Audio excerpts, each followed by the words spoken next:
अज़ल से मुअज़्ज़म है नामे मोहम्मद, फरिश्तों से पूछो मक़ामे मोहम्मद।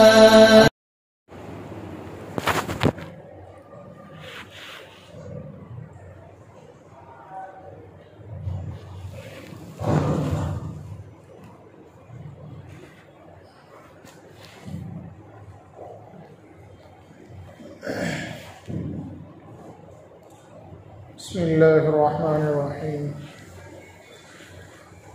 अहमदुहु व नसल्ली अला रसूलिहिल करीम। अम्मा बअद फ़अऊज़ु बिल्लाहि मिनश शैतानिर रजीम। बिस्मिल्लाहिर्रहमानिर्रहीम। या अय्युहल्लज़ीना आमनु इस्तईनु बिस्सब्रि वस्सलाह इन्नहा लकबीरतुन इल्ला लिल ख़ाशिईन।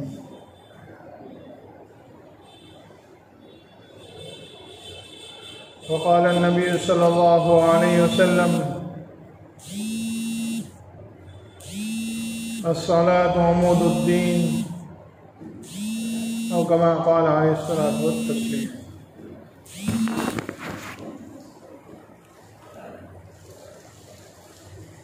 अल्लाह सुब्हानहु व तआला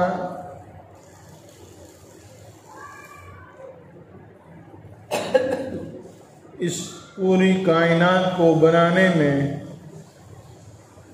अल्लाह रब्बुल इज़्ज़त का एक ख़ास मकसद, और वो मकसद क्या है?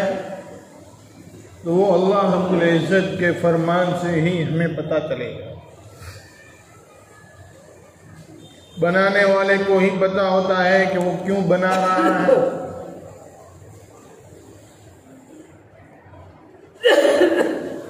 चुनांचे अल्लाह तबारक व तआला ने कुरान पाक के अंदर फरमाया है कि हमने सुबह शाम का निज़ाम और दुनिया का निज़ाम इसलिए कायम किया है ताकि हम देखना चाहते हैं कि तुम में से सबसे अच्छा काम करके कौन आता है। ये अल्लाह रब्बुल इज़्ज़त का फरमान है। अब अल्लाह कह रहे सबसे अच्छा काम करना है, तब सबसे अच्छा काम कौन सा है ये भी अल्लाह ही बताएंगे। तो अल्लाह रब्बुल इज़्ज़त कुरान पाक के अंदर फरमाते हैं वमन अहसनु क़ौलन मिम्मन दआ इलल्लाह व अमिल सालिहन व क़ाल इन्ननी मिनल मुस्लिमीन। अल्लाह रब्बुल इज़्ज़त ये फरमा रहे हैं कि उससे अच्छा काम, उससे अच्छी बात और किसकी हो सकती है जो अल्लाह के बंदों को अल्लाह की तरफ बुलावे। क्या फरमाया कि उससे अच्छा काम और किसका हो सकता है, उससे अच्छी बात और किसकी हो सकती है जो अल्लाह के बंदों को अल्लाह की तरफ बुलाए।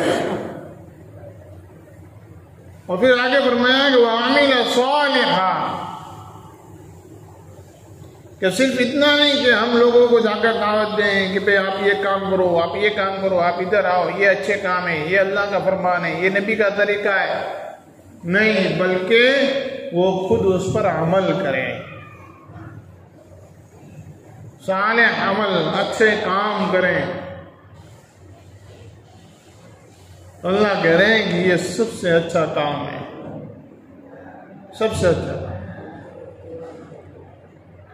आज के इस दौर में, इस माहौल में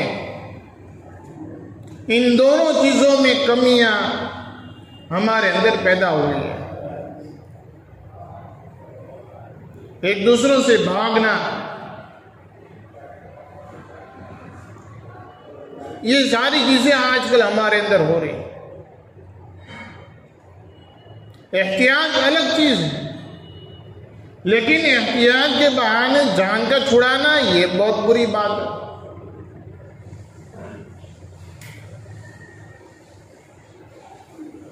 हमें कहा गया कि एहतियात बरतो, सोशल डिस्टेंस, लेकिन बिल्कुल मुलाकात से मना नहीं किया गया, एक दूसरे के मिलने से बिल्कुल मना नहीं किया गया। और दूसरी बात जो अल्लाह ने कही, वामिल सालिहा, नेक काम करना, इससे तो मना नहीं किया गया, बल्कि अल्लाह रब्बुल इज्जत ने इस जमाने में, इस मौके पर, इस माहौल में इतना ज्यादा वक्त दे दिया कि जो आदमी यूं कहता था मुझे वक्त नहीं मिलता, वो 12-12 घंटे एकदम शांति से बैठा है, कुछ काम नहीं, कोई काम नहीं।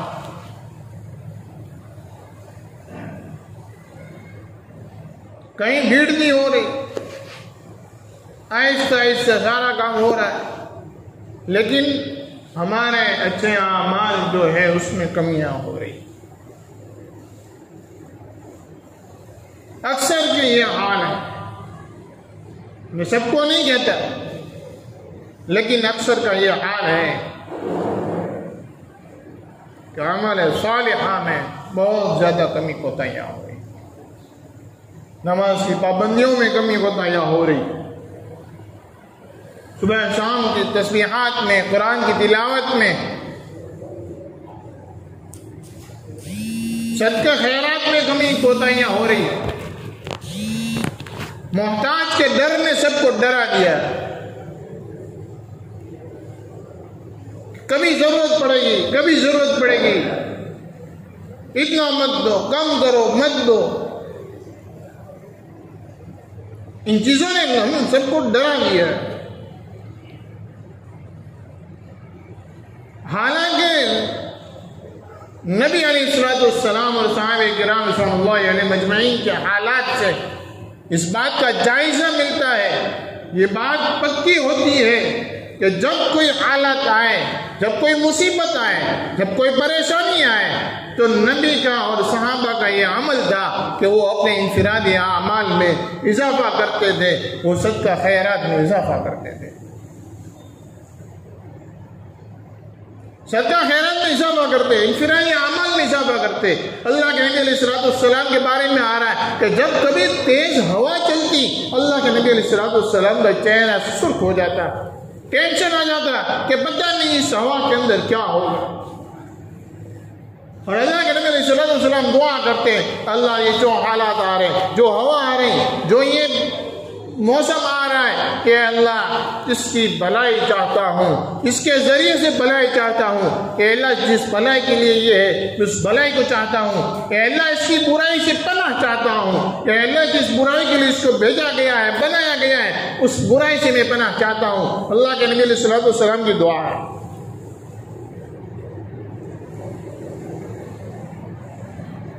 सच्चा खैरात में इजाफा,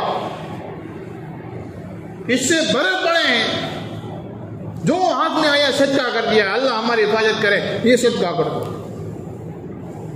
अल्लाह रब्बुल इज्जत कुरान पाक के अंदर फरमाते हैं, तुम अल्लाह रब्बुल इज्जत की मोहब्बत की इंतहा तो उस वक्त तक नहीं पहुंच सकते जब तक अपनी सबसे महबूब चीज को सदका ना कर दो, अल्लाह के नाम पर ना दे दो। आज हाल ये है कि जब कुछ चीज देने की बात आती है तो कैलकुलेशन शुरू हो जाता है, सारा हिसाब किताब खत्म होने के बाद फिर जो थोड़ा कुछ बचता है उसमें से भी थोड़ा एहतियात के लिए, आइंदा कोई तकलीफ होगी तो जरूरत पड़ेगी उसके लिए निकालो, फिर कुछ गुंजाइश हुई तो वो निकलता है। कोई सामान निकालना होता है तो पहले शॉर्टिंग होती है, आखिर में जो बच जाता है वो फिर निकलता है, भाई ये दे दो। सहाबा किराम सल्लल्लाहु अलैहि मजमईन का ये मामूल था कि जो सामान आया है उसमें सबसे अच्छी चीज जो है, फर्स्ट क्वालिटी जो है, वो निकाल देते, उसको अल्लाह के नाम पर दे देते। हज़रत उस्मान रज़ी अल्लाह तआला अन्हु घर में लड़ाई कर रहे हैं, दीवे के अंदर वो दीवे क्यों ज्यादा लगाई है, उससे तेल घी ज्यादा खर्च होता है, अल्लाह के नबी अलैहिस्सलाम ने एक सहाबी को भेजा था कि जाओ उनके पास जाओ, वो मदद करेंगे। बाहर से सुना कि ये लड़ाई झगड़ू है, मामूली सी रकम के लिए लड़ाई घर में हो रही।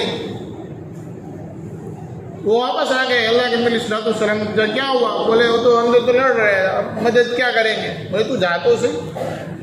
जाकर कहा, हजरत उस्मान ने उसकी गोद भर दी, ले जा। उसके आंख से आंसू आ गए। कहा कि इससे ज्यादा चाहिए, मेरे पास है नहीं, अगर होता तो मैं दे देता। कहा कि मैं इसलिए नहीं रोता हूं, मैं पहले आया कुछ और बात थी, अब मैं आया कुछ और बात है। क्या बात है?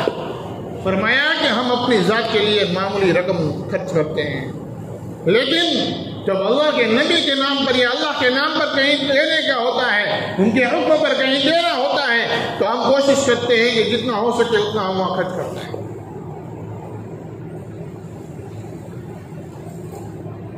कहने के तो बहुत सारे मजमून है, लेकिन अभी जो मौका है, जिन चीज की जरूरत है वो ये है कि दो चीजें। सबसे पहली बात कि अपने इंफरादी अमाल में इजाफा करें, कुरान की तिलावत की पाबंदी करें, सुबह शाम की तस्बीहात की पाबंदी करें, नमाज की पाबंदी करें, और जब किसी मुसलमान से मुलाकात हो उससे अल्लाह और उसके नबी की बात करें। और दूसरी बात यह है कि अपने नफली सदकात और खैरात में इजाफा करें। ये दो चीजें बहुत जरूरी है। अगर इन दोनों चीजों को पकड़े रहेंगे, अल्लाह रब्बुल इज्जत हमारी पूरी जिंदगी में खैर, आफियत, सुकून, इत्मीनान अता फरमाएगा। आने वाली तमाम मुसीबत बलाओं से अल्लाह हमारी हिफाजत करेगा।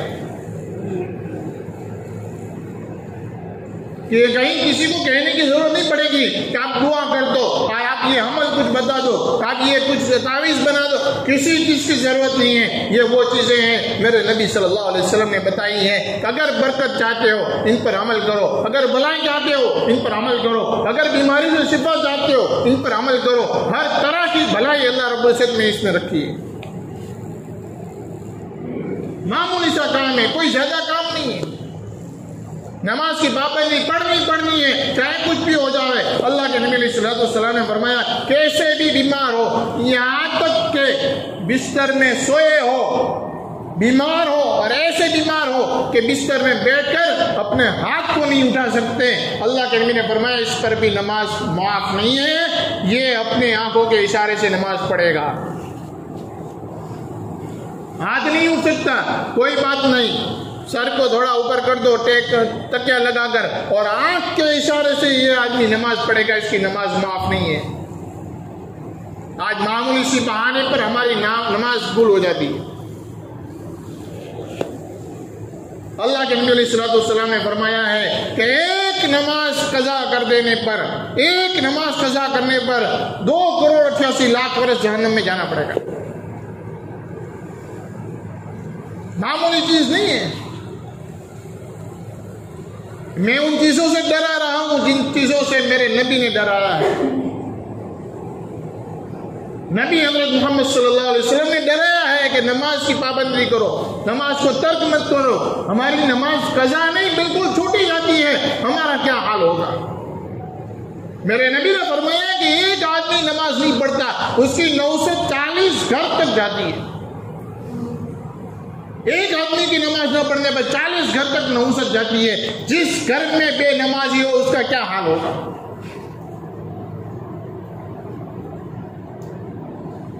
अगर किसी बेनमाजी की नजर हमारे घर में पड़ जाए ना, हमारे घर में से बरकतें उड़ जाती है। इसलिए नमाज की पाबंदी सबसे पहली चीज। दूसरी बात, सुबह शाम की तस्बीहात, बहुत मामूली चीज है। अगर पाबंदी हो जाए ना, 5 से 7 मिनट में 3 तस्बीह पूरी हो जाती है। पाबंदी हो जाए ना, 5-7 मिनट होती है 3 तस्बीह करने की। तीसरा कलमा, दुरूद शरीफ और इस्तिग़फ़ार, जितना आए उतना। 3 तस्बीह सुबह में, 3 तस्बीह मगरिब बाद, और इसके बाद जो है दुआ और कुरान की तिलावत का अहतमाम। कम से कम दर्जे में रोजाना 1 सफ़ा कुरान की तिलावत, कम से कम दर्जे में, इससे आखिर नहीं है, 1 सफ़ा बस। अभी इब्तिदा करें, रोजाना कुरान की तिलावत और सदका खैरात रोजाना जितना हो सके उतना। ज़रूरी नहीं है कि रोज़ाना हम किसी को दे देवे। घर में कोई डिब्बा वगैरह रखे या कोई पैकेट वगैरह रखे, उसके अंदर रोज़ाना डाल देवे। महीने पर कुछ जमा हो गया, महीने पर अपने अड़ोस पड़ोस में कोई ज़रूरतमंद है या कोई ऐसी कमेटी है जिसमें ये चीज़ें चलती है, वो लोग काम करते हैं, हम उनको दे देवे। इसके ज़रिए से होगा ये कि अल्लाह रब्बुल इज़्ज़त तमाम चीज़ों से, मुसीबतों से हिफाजत करेंगे।